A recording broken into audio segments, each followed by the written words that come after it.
One of the first things you learn when you get into the lore of Warhammer 40K is just how much the Imperium of Man hates the disgusting mutant, heretic, and especially alien.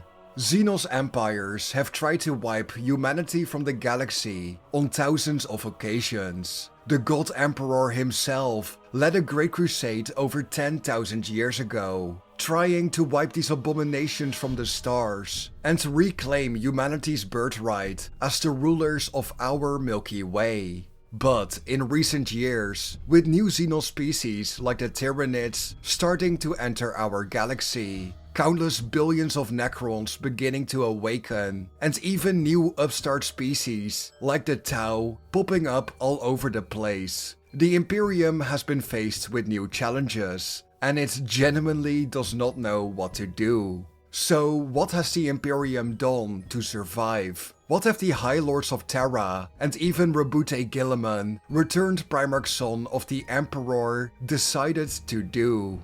They have started working together with the disgusting Xenos over and over and over. You might be surprised to hear this, but the Imperium has worked with Xenos on many occasions. And no, not just the Tau, because they are supposed to be reasonable. No, the Imperium has worked with the Eldar, Orcs, and even Necrons during multiple battles to assure the survival of the entire galaxy. I know, it's heresy, but hold your bolt pistol for just a second, Commissar. This lore is super cool. So in today's video, we are going to cover every single time the Imperium of Mankind has worked together with the Xenos races of the 40k setting. From the time an Imperial commander was outsmarted by a friendly orc warboss, the battle that caused the Necrons to actually kind of respect humanity, all the way to the invasion, which saw a massive armada of hundreds of alien races working together with the Imperium, almost like the Interacts from the Great Crusade. As per usual, all sources used will be shown in the bottom left hand corner throughout the video, just in case you want to check the lore I have used, or just want to read these awesome stories of the Imperium working together with Xenos. Also, if you like these kind of videos, consider becoming a channel member. You will get access to members only videos, and you will be able to join my official members only Discord for those who want to discuss the lore with me and my community, and want to help choose which video I'll be making next. Alright, enough talking, let's get into the lore. When humanity took its first steps into the stars, we would learn that we shared a galaxy with a myriad of alien lifeforms, petty empires, and warlike tribes. In the oldest records of these early days, space exploration was marked by both intermittent peace and unrelenting war against the many Xenos races. Man would know peace with some aliens, we would even trade with them, or other accords could be struck. But some Xenos, most notably the Orcs, cared only for war. As the years dragged on, more and more hostile lifeforms came for humanity's proverbial throat. Some would fight to see humanity exterminated. Others fought for the ideals of their own civilizations, religions, or empires. Entire planets were massacred for raw resources, and as time passed by, mankind grew unwilling to share their systems with the other inhabitants of the galaxy. During the Age of Strife, when humanity was at its weakest, as our men of iron had turned against us, the predations of the alien grew to their worst. The master of mankind once called Eldrad Ulthran a friend, but their paths diverged long ago, and he had set a new goal.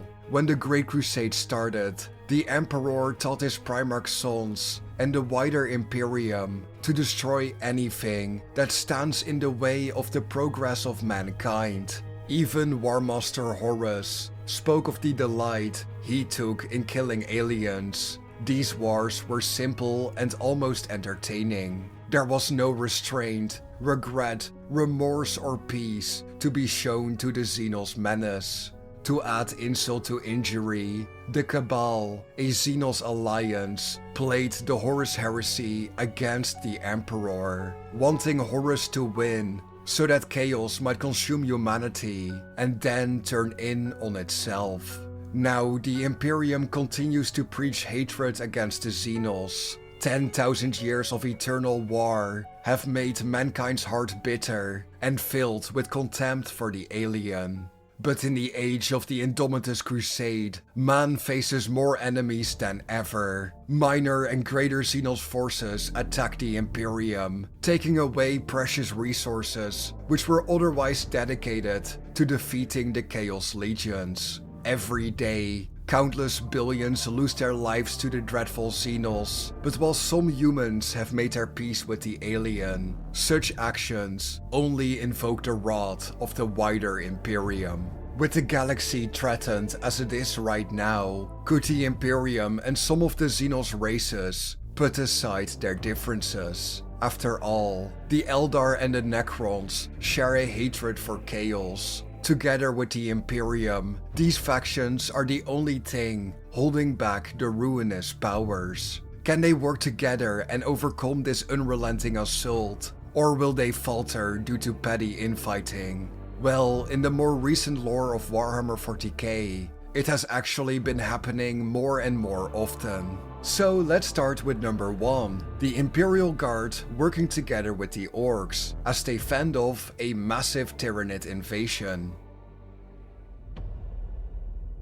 Orcs are, as you know, one of the most violent races in the galaxy. And although early human attempts at communications resulted in the Orcs being seen as a barbaric race, it does not mean that every last greenskin is unreasonable. Among them, there is one clan of Orcs, known as the Blood Axes, who often work with the Imperium, much to the disdain of other, more aggressive clans. The Blood Axes openly trade with the Imperium, fighting for humanity as mercenaries, and have a genuine love for our weapons and uniforms. One of them, known as Biter, even helped Inquisitor Falx when he tried to interrogate Makari, the personal helper of Gaskell Mac Uruk Traka himself.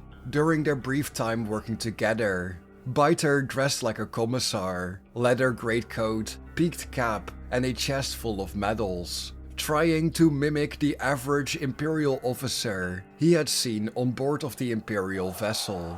However, extorting weapons or valuables from humans, only to use them against them a moment later, is something all Orcs can see the humor in. With Orcs, the possibility of turning them into a temporary ally does exist, but one must be ready for their betrayal at any moment. Of course, there's also the infamous story of Viernam Tertius, a world where the Imperial Guard and Orcs worked together for multiple weeks. A warboss named Face Eater, who also went by the title of Colonel Taktikus, allied himself to General Nestor Virus as a massive Tyranid fleet was approaching the system. Nestor Virus had initiated contact, hoping to get the Orcs to help them, weaken the greenskins in the process, and then turn on them in the last second. He invited the warboss to a meeting, and surprisingly, the massive beast said yes. During this meeting, Taktikus was pleasantly polite, offering food and drinks, although the general could not safely consume rotten meat and muddy water. At first, Taktikus was doubtful. The Tyranids would mean everyone would die, but he was convinced to put aside his differences and work with the humans. Of course, some Orcs had other ideas and were beaten down by Taktikus. Some of the guard officers also had their reservations, but those would be solved with a summary execution after the meeting had ended. By the time the Tyranids attacked, the humans and Orcs formed an impressive mixed front. Orcs even protected civilians and children who were being evacuated from the planet. Time and time again, human precision and Xenos ferocity were able to beat the Tyranids back. Soon, Orcs and Guardsmen were drinking, gambling, laughing and fighting together. Where humans held trenches next to the Xenos, kill tallies were kept on tall wooden boards. while in Fergal's Wood, where the aliens' exotic artillery had been pulled with Imperial batteries, the bombardiers were engaged in constant one-upmanship over the reload speed, the accuracy, and even the volume of their guns. General Pyrrhus even taught Taktikus some interesting experimental tactics. As their campaign neared its end, one of Pyrrhus's officers, Focus, couldn't stand it anymore. Focus never wanted to work together with the Xenos. He warned of the orcs betraying them at every opportunity, only to be proven wrong.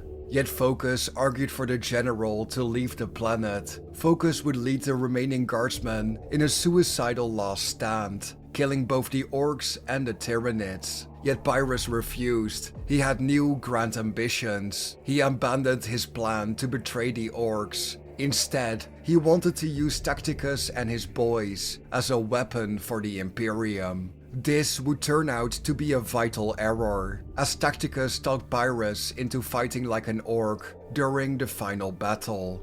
The orc and human alliance would throw everything at the Tyranids, a headlong charge that is proper orky to break their enemy. While Pyrrhus refused these ideas in the past, he finally accepted them. During this battle, officers and even senior sergeants approached Pyrrhus to warn him. The orcs had betrayed them. Yet the general was now thinking like a proper orc and only focused on the enemy in front of him. By the time the Tyranids were defeated, the orcs swept in from the rear, unleashing a brutal massacre that slaughtered the Imperial forces. As seen in The Enemy of My Enemy. He tried to stand, but his arms would not move. They were lashed together behind his back. Filling his lungs to call out, he fell into a coughing fit, which made his eyes water again. When they cleared, Taktikus was kneeling beside him, admiring Nestor's saber as he wiped ichor from its blade. "General, you're awake," said the creature, in a tone of pleasant surprise. "Taktikus," croaked Nestor, voice raw from the battle. "Are you going to ask me what happened? I thought you would have guessed. The Tyranids, all dead now, or scattered." Taktikus searched for words, but resorted to just acting like his brain exploded. "Big headbang, kick, I think you say, knocked you out, and most of your troops. Not orcs though, thicker heads." With that, the Xenos stepped a claw to the side of its cinderblock skull and grinned. "And then," said Nestor, head pounding as realization dawned. To his astonishment, Taktikus looked almost sheepish, like a vast child caught red-handed in an act of minor theft. "Well, I betrayed you, of course. The charge with the tanks, it was, a trick. We held back and we got you." There was an awkward silence, and the Xenos grumbled before continuing. "You didn't think..." "No," said Nestor, trying to hide the lie. "I had planned the same." "It was an excellent campaign still." "It was an excellent campaign." "Yes, Taktikus." Another long silence followed.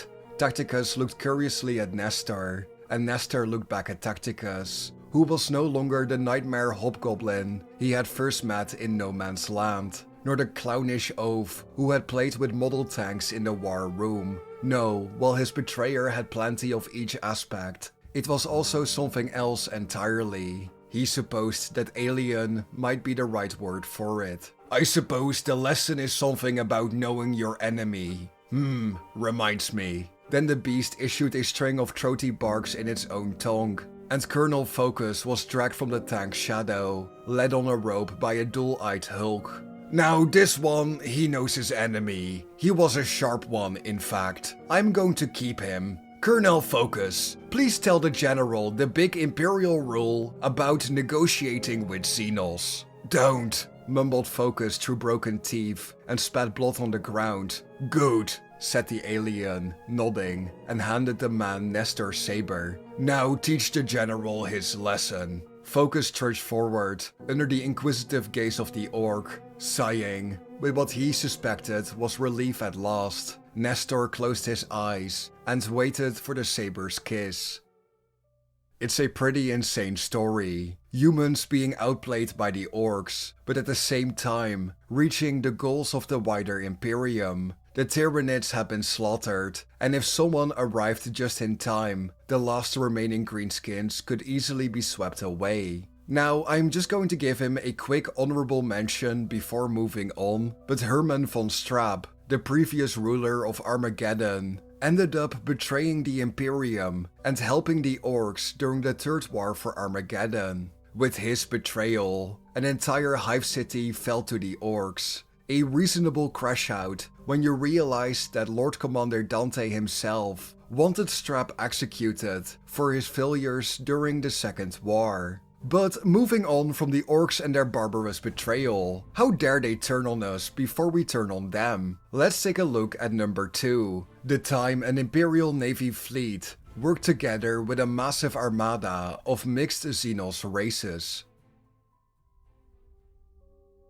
The Tyranids are a species that allow for no reasoning, no surrender, and no mercy. The entire galaxy, whether you are a human, Eldari, Tau, or even just a potted plant, is under threat from them. In late 995 M41, High Admiral Vortigern Henrold engaged Hive Fleet Jormungandr in an effort to destroy it. This confrontation is also known as the Battle of Black Nebula, where the Imperium of Man was joined by various forces to combat the Tyranid menace in the Eastern Fringe. Henrold was a proud admiral with a long track record. Before the arrival of the Tyranids, the local region had known relative peace for multiple centuries. Yet to engage High Fleet Jormungandr, the High Admiral was joined by the Death Spectre Space Marine chapter, the finest ships of Baka and Sodremund, and even a loose alliance of Xenos allies. Thessalian slave birds, Cimmeriac shadow cruisers, Donorati thunderprowls, and even a couple of Demiurge commerce vessels joined into a massive armada. The alliance of Astartes, Navy, human auxiliary forces, and Xenos worked together for one single goal: the destruction of the approaching Tyranid Hive Fleet. Henrold's victory was assured, Jormungandr was shattered, but 75% of the allied ships were lost. Yet the most important lesson from this battle is that no matter what, Xenos and human alliances are temporary.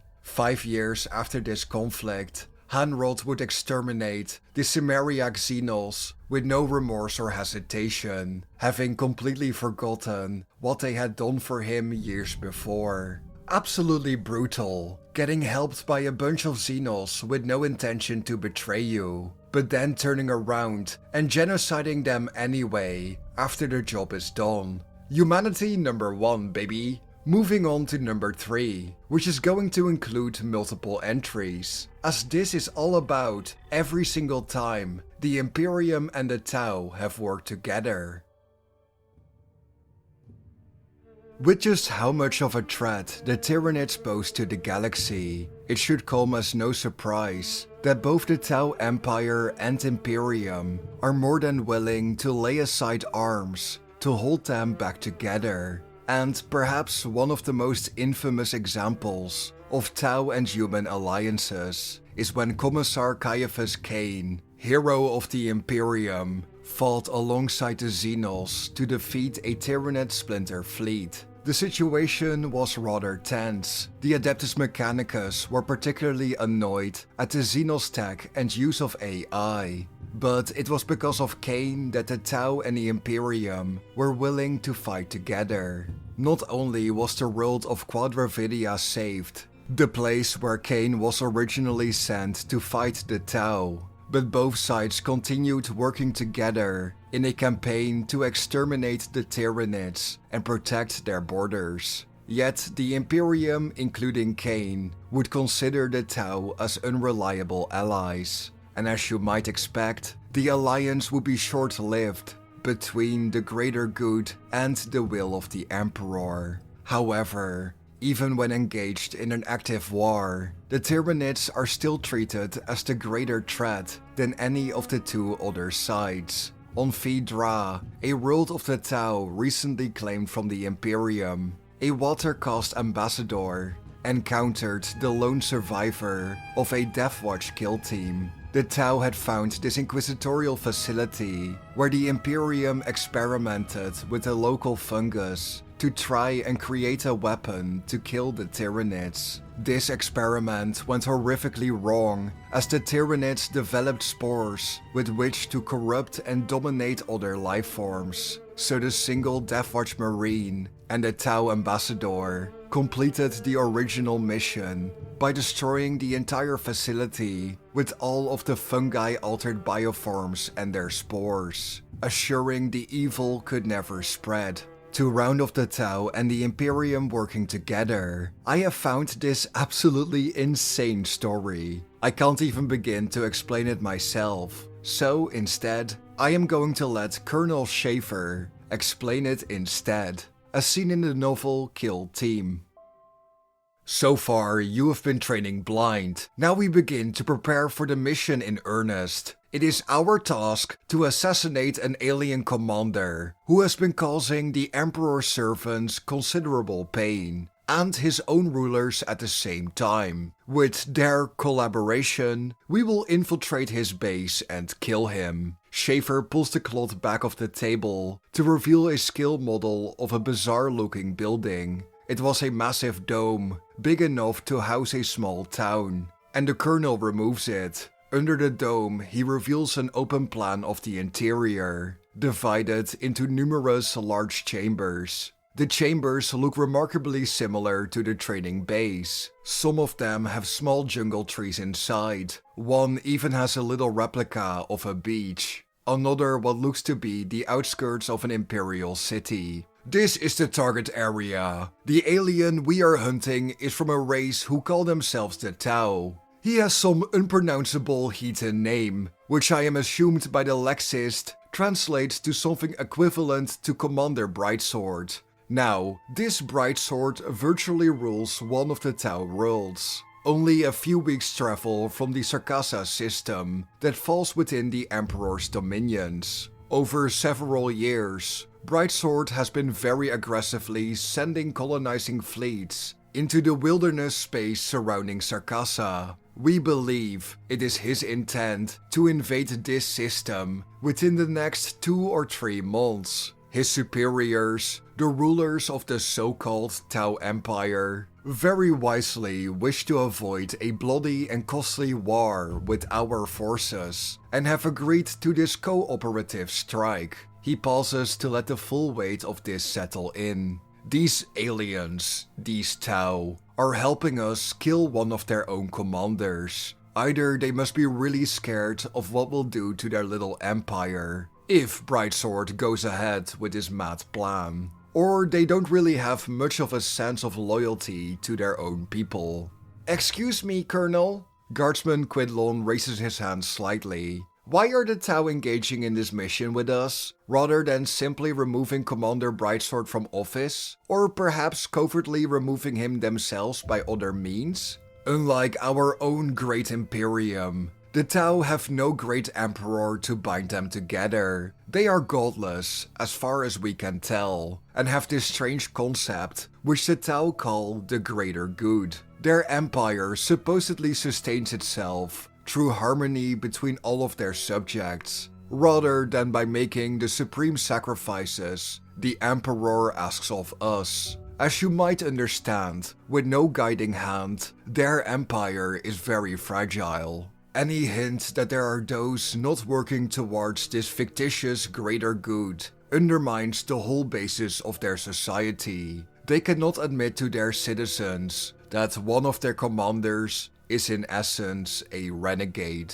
Similarly, they cannot risk being uncovered trying to assassinate the commander for the same reasons. Thus, we have constructed a subterfuge that allows us, as outsiders, to kill Brightsword, posing as renegades rather than Imperial servants. We can show them official records and provide witnesses if necessary. That will show that you are all military criminals. That is another reason why I'm using scum like you. A half-truth is always better than an outright lie.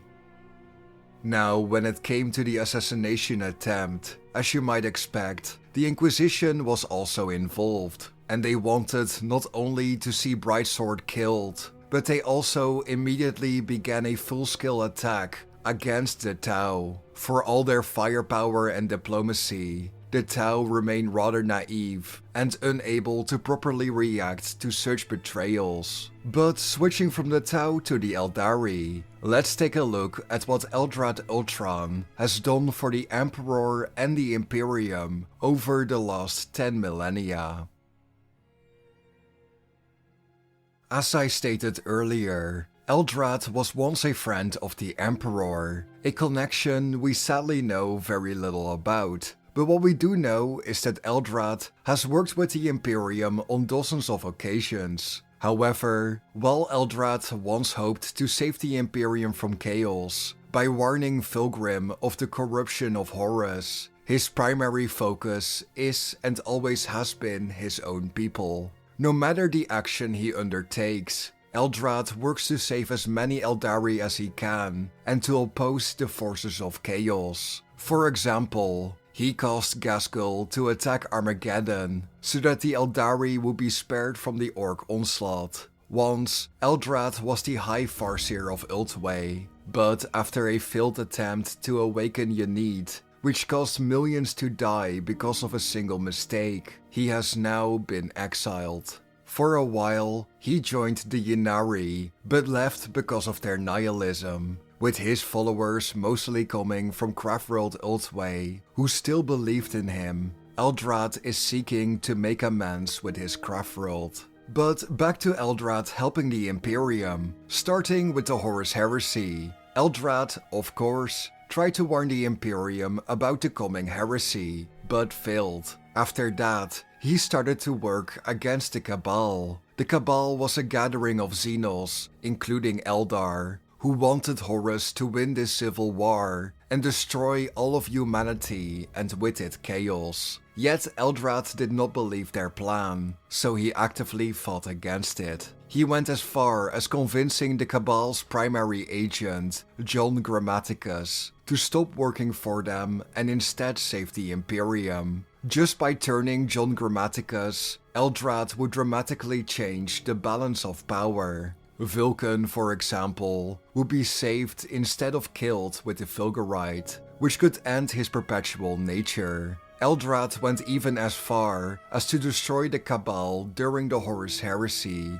when he could not convince them to change their plans. Now that Cadia has fallen, Eldrad has also actively sent an emissary to Guilliman, Ilian Nastase. In fact, Eldrad is the only Eldar Guilliman truly trusts, which shows the continued alliance between the Imperium and Eldari still works, but will always be filled with doubt. Also, a small disclaimer. I have covered the involvement of the Eldar and Harlequins extensively in my video on Kagarak saving the galaxy, and also mentioned the Dark Eldar involvement in repairing the Golden Throne in my video about why the Emperor has not revived yet. So if you want to know more about those two insane stories, links will be in the description. If truth be told, there are a good couple of dozen stories, both full novels and short stories, where the Imperium works together with the Eldar. All of these stories give their own twist, such as in Gaunt's Ghost, Ghostmaker, where the Tanith first and only face the forces of chaos, but are joined by Eldar, who disguise themselves as fellow guardsmen. The Eldar fought to save their Craftworld from being found by the arch-enemy. The Eldar also conjured images of home in the minds of the guardsmen, something which the Tanith could appreciate, as they were never given the chance to fight for their homeworld. It's a little poetic if you ask me, for the Eldar to use the guard to protect their home by thinking they were protecting the world that was once their home, but they never got the chance to defend in the first place. Perhaps another interesting mention is the short story Raid Flight, where the Eldar suddenly appear out of nowhere and tell the Imperial Navy they have arrived to fight the Tyranids. Yet instead of actually fighting the Tyranids, the Eldar target a couple of important bioships and then blow up the planet the Imperium was trying to save. This was a rather brutal act of betrayal and a blatant lie. In fact, it was the 15th world, destroyed by Craftworld Iyanden, like this. But the Eldar would change their mind when one of them saw the true terror of the hive mind, as seen in Raid Flight.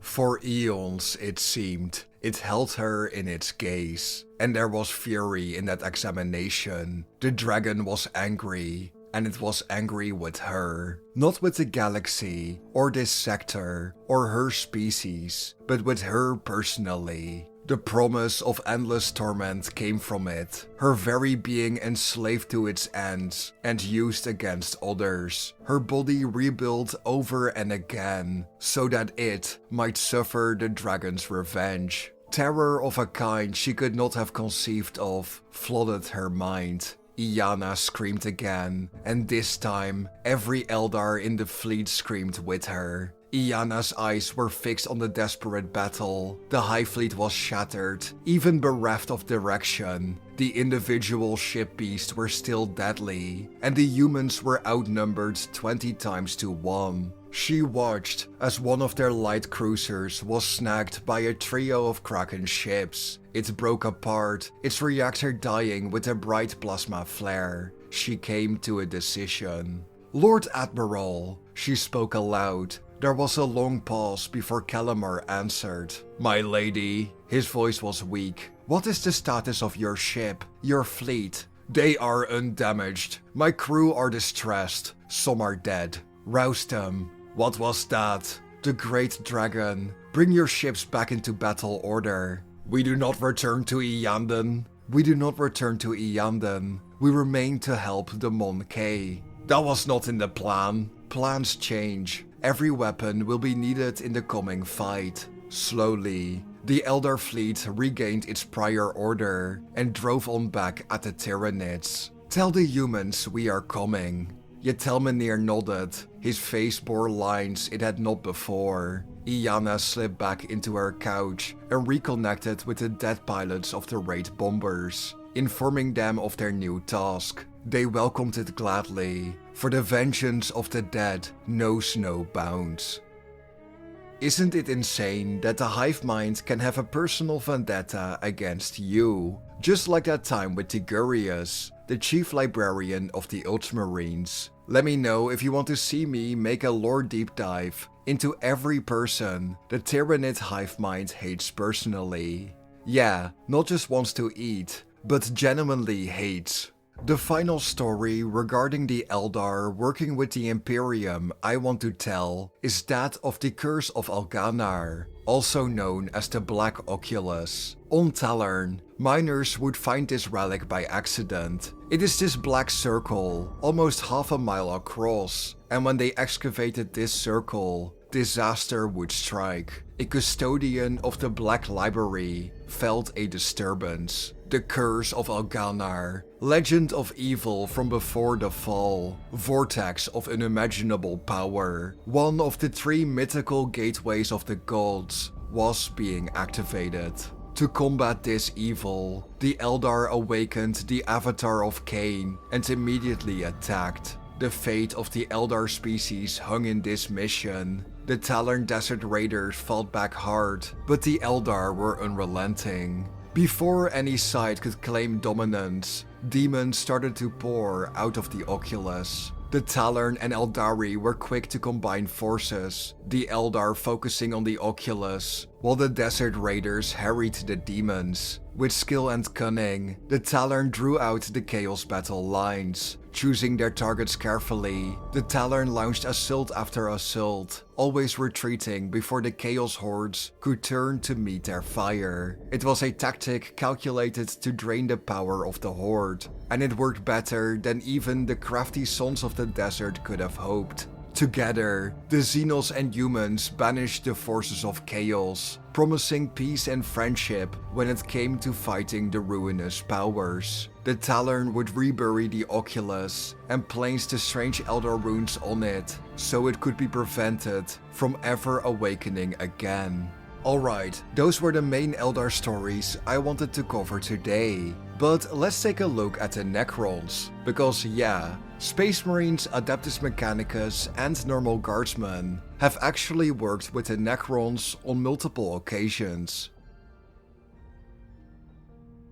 During the Gehenna campaign, Lord Commander Dante and Captain Tycho battled the Necron legions of the Silent King. For 3 full weeks, neither side would win the battle. Dante's tactical brilliance stretched to its limits, encountering the time-space manipulations of the Silent King. But much like we have seen before, when the Tyranids showed up, the stalemate was broken. The Silent King demanded an audience with the Lord Commander, but their meeting would leave the Blood Angels shocked, as seen in Word of the Silent King. Framed by a cowl of shimmering light and the traceries of his intricate collar, Zarak, heralded as the last and greatest of the Silent Kings and undisputed overlord of the Necron race, wore a golden mask fashioned in the likeness of our Lord Sanguinius. The Chapter Master's grip tightened around the golden helm in his hands, and he quaked with a barely suppressed fury. Captain Tycho's fist was clenching as well, although he too managed to restrain himself. They had to see how this would play out before doing anything premature. Dante looked from his own mask, the death mask of Sanguinius, holiest relic of the chapter, to the benign alien representation of the Primarch worn by the Silent King. The similarities were astonishing, though elongated and curiously more androgynous. The features were mournful and angelic in the way that every Blood Angel knew and recognized, even from the first day of their Adeptus Astartes induction. The proud and noble brow, the suggestion of tumbling hair swept back from the face. Even the stylized halo crowned Zarak just as it did the Commander. But where Dante's mask was crafted into a defiant, righteous battle snarl, this was Sanguinius at his most benevolent and peaceful, the face of a king, a ruler supreme. More beautiful, perhaps, than any sculpture or cast had any right to be that was not the work of human hands. Dante's blood was up. Finally, he found his voice. How dare! Ignoring the Commander's outrage, the Judicitor Prime spoke again in his strident and uncaring tone. Dante of the Blood Angels, the Silent King bids you welcome. None among us shall harm you, while you respect the sanctity of this court. Captain Tycho's eyes widened, and he looked to Brother Sergeant Machiavi in disbelief. The Silent King remained still, regarding them all with the eyes of their Primarch. Through gritted teeth, Dante cursed. Your Silent King had best learn to speak, and explain to me why he insults with this mockery of our Lord Sanguinius. It is a travesty, and I shall not suffer it. If he thinks to make his demands more pleasant by skinning them in the face of our holy founder. This is not so, Dante of the Blood Angels. Mighty Zarak, last and greatest of the Silent Kings, honors your angel father, and the accord that we wish to strike with him in the ages past. Dante twitched. That is a lie. Our Gene-sire would never have treated with Xenos filth. The Silent King cannot lie, Dante of the Blood Angels, for he does not speak. He will not speak, not to you, but your angel father would have seen the wisdom in this alliance, and we hope that you will also. The Tyranids are coming, whether you or we choose to remain or not. And so the Silent King and Lord Commander utterly vanquished the Tyranids. Following the final battle at Devil's Crag, Dante and the Silent King go their separate ways, both forces now too battle-worn to guarantee victory over the other. And, at least for the Blood Angels, The idea of turning on those they had so recently fought alongside was rather distasteful. The last thing I want to mention about the Necrons is that, on occasion, they work with the Adeptus Mechanicus, but as the Mechanicus are very anti-Xenos tech, this usually does not last very long. In the new Archmagel's book, Belisarius Cawl ends up striking a deal with a fellow Necron exploration group to try and escape an ancient planet stuck in the pull of a black hole. In essence, this planet is locked in space and time, and because of this, it is a fully untouched war in heaven warzone, stuck in time for over 60 million years. As can be expected, the moment it works out for them, the Necrons turn on Cawl and his group. But luckily for the Imperium, Cawl manages to get out of there before the planet fully collapses in on itself, because the visitors from 40K may or may not have left a time tear due to their meddlings.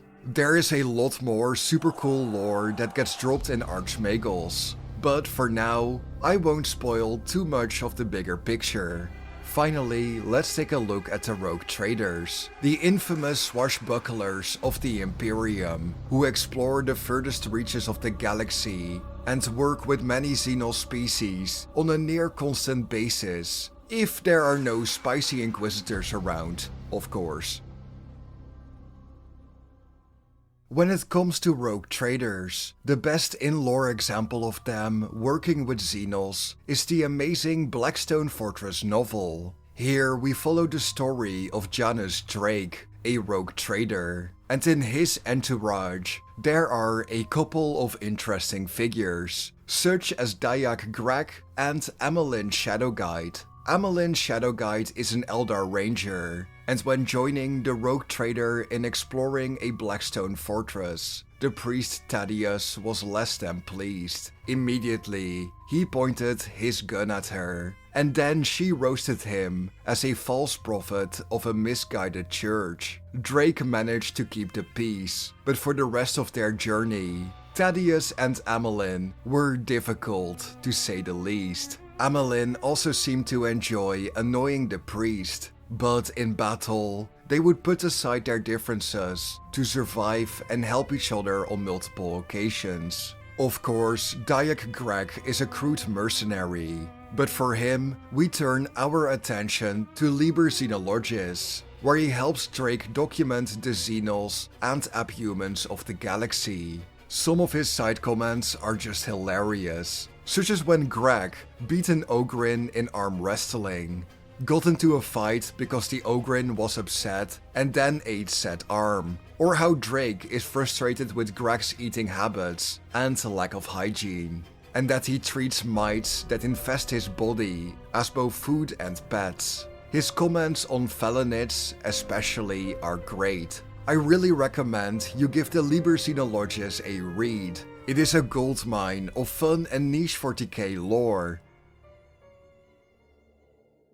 To conclude this video, I wanted to make one more quick mention. Most Xenos species can fall to chaos just like humanity does. Yeah, there are Chaos Eldari, Chaos Zodes, and probably even some ancient Chaos Orcs nobody has managed to find in the lore since 1st edition. But just like the Imperium, Chaos Space Marines, especially Astartes like Huron Blackheart and Honsu, regularly work together with Chaos corrupted Xenos. Diplomacy and alliances of convenience can work with the Imperium and the many Xenos races, but it does not matter who or what. In the grim darkness of the far future, there is only war. In one novel, Dante opened the door for a potential Imperium-Necron alliance. In the next, Rabute Gilliman is fistfighting the Silent King because he looked at him weird. The back and forth, in all honesty, is one of the best parts of the entire setting. The Tau, of course, more than anyone, try diplomacy, and sometimes it works.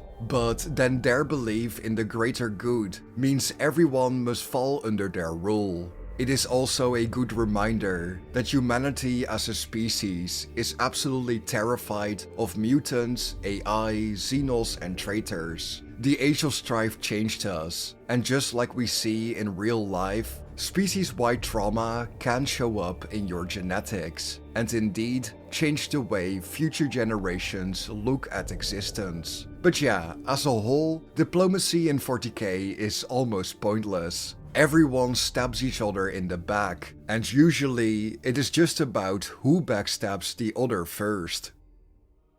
But what do you think of all of this? Which of the times the Imperium worked together with the Xenos is your favorite and why? Do you think the Imperium could build a long-lasting relationship with the Tau Empire? Do you think we could work together with the Necrons if we really tried to? Or were all of these attempts absolutely horrendous mistakes? And whoever suggested them should be shot for heresy. Let me know your comments, concerns, suggestions, theories and ideas down in the comment section below. If you think I deserved it with this video, please leave a like and hit that subscribe button. It helps push this video into the algorithm and it would make me very happy. Thank you for watching and I'll be seeing you guys in the next one. Bye bye.